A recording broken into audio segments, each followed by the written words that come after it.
وَإِذْ قَالَ اللَّهُ يَا عِيسَى ابْنَ مَرْيَمَ أَأَنْتَ قُلْتَ لِلنَّاسِ اتَّخِذُونِي وَأُمِّيَ إِلَٰهَيْنِ مِن دُونِ اللَّهِ قَالَ سُبْحَانَكَ مَا يَكُونُ لِي أَنْ أَقُولَ مَا لَيْسَ لِي بِحَقٍّ إِن كُنتُ قُلْتُهُ فَقَدْ عَلِمْتَهُ تَعْلَمُ مَا فِي نَفْسِي وَلَا أَعْلَمُ مَا فِي نَفْسِكَ إِنَّكَ أَنْتَ عَلَّامُ الْغُيُوبِ۔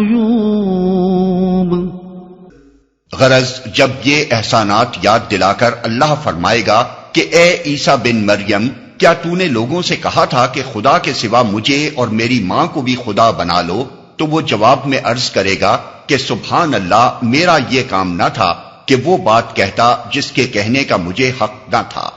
اگر میں نے ایسی بات کہی ہوتی تو آپ کو ضرور علم ہوتا۔ آپ جانتے ہیں جو کچھ میرے دل میں ہے، اور میں نہیں جانتا جو کچھ آپ کے دل میں ہے۔ آپ تو ساری پوشیدہ حقیقتوں کے عالم ہیں۔ کیا تو نے لوگوں سے کہا تھا کہ خدا کے سوا مجھے اور میری ماں کو بھی خدا بنا لو؟ عیسائیوں نے اللہ کے ساتھ صرف مسیح اور روح القدس کو خدا بنانے پر اکتفا نہیں کیا، بلکہ مسیح علیہ السلام کی والدہ ماجدہ حضرت مریم علیہ السلام کو بھی ایک مستقل معبود بنا ڈالا۔ حضرت مریم علیہ السلام کی الوہیت یا قدوسیت کے متعلق کوئی اشارہ تک بائبل میں موجود نہیں ہے۔ مسیح کے بعد ابتدائی 300 برس تک عیسائی دنیا اس تخیل سے بالکل ناآشنا تھی۔ 3 صدی عیسوی کے آخری دور میں اسکندریہ کے بعد علماء دینیات نے پہلی مرتبہ حضرت مریم کے لیے ام اللہ یا مادر خدا کے الفاظ استعمال کیے۔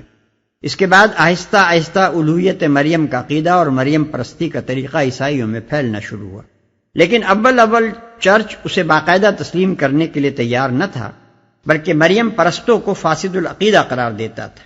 پھر جب نستوریس کے اس عقیدے پر کہ مسیح کی واحد ذات میں 2 مستقل جداگانہ شخصیتیں جمع تھیں، مسیحی دنیا میں بحث و جدال کا ایک طوفان اٹھ کھڑا ہوا، تو اس کا تصفیہ کرنے کے لیے 431 عیسوی میں شہر افسوس میں ایک کونسل منعقد ہوئی، اور اس کونسل میں پہلی مرتبہ کلیسا کی سرکاری زبان میں حضرت مریم کے لیے مادر خدا کا لقب استعمال کیا گیا۔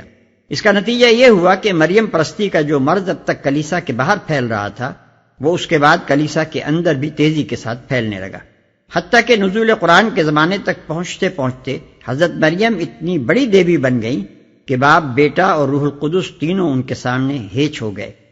ان کے مجسمے جگہ جگہ کلیساؤں میں رکھے ہوئے تھے، ان کے آگے عبادت کے جملہ مراسم ادا کیے جاتے تھے، انہی سے دعائیں مانگی جاتی تھیں، وہی فریاد رس، حاجت روا، مشکل کشا اور بے کسوں کی پشتیبان تھیں۔ اور ایک مسیحی بندے کے لیے سب سے بڑا ذریعہ اعتماد اگر کوئی تھا تو وہ یہ تھا کہ مادر خدا کی حمایت و سرپرستی اسے حاصل ہو۔ قیصر جسٹینین اپنے قانون کی تمہید میں حضرت مریم علیہ السلام کو اپنی سلطنت کا حامی و ناصر قرار دیتا ہے۔ اس کا مشہور جنرل نرسیس میدان جنگ میں حضرت مریم علیہ السلام سے ہدایت و رہنمائی طلب کرتا ہے۔ نبی صلی اللہ علیہ وسلم کے ہم عصر قیصر ہرقل نے اپنے جھنڈے پر مادر خدا کی تصویر بنا رکھی تھی، اور اسے یقین تھا کہ اس تصویر کی برکت سے یہ جھنڈا سرنگوں نہ ہوگا۔ اگرچہ بعد کی صدیوں میں تحریک اصلاح کے اثر سے پروٹسٹنٹ عیسائیوں نے مریم پرستی کے خلاف شدت سے آواز اٹھائی، لیکن رومن کیتھولک کلیسا آج تک اس مسلک پر قائم ہے۔ ما قلت لهم إلا ما أمرتني به أن اعبدوا الله ربي وربكم وكنت عليهم شهيدا ما دمت فيهم فلما توفيتني كنت أنت الرقيب عليهم وأنت على كل شيء شهيد إن تعذبهم فإنهم عبادك وإن تغفر لهم فإنك أنت العزيز الحكيم۔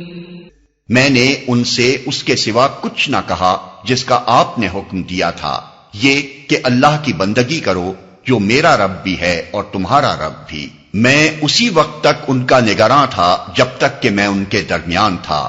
جب آپ نے مجھے واپس بلا لیا تو آپ ان پر نگراں تھے، اور آپ تو ساری ہی چیزوں پر نگراں ہیں۔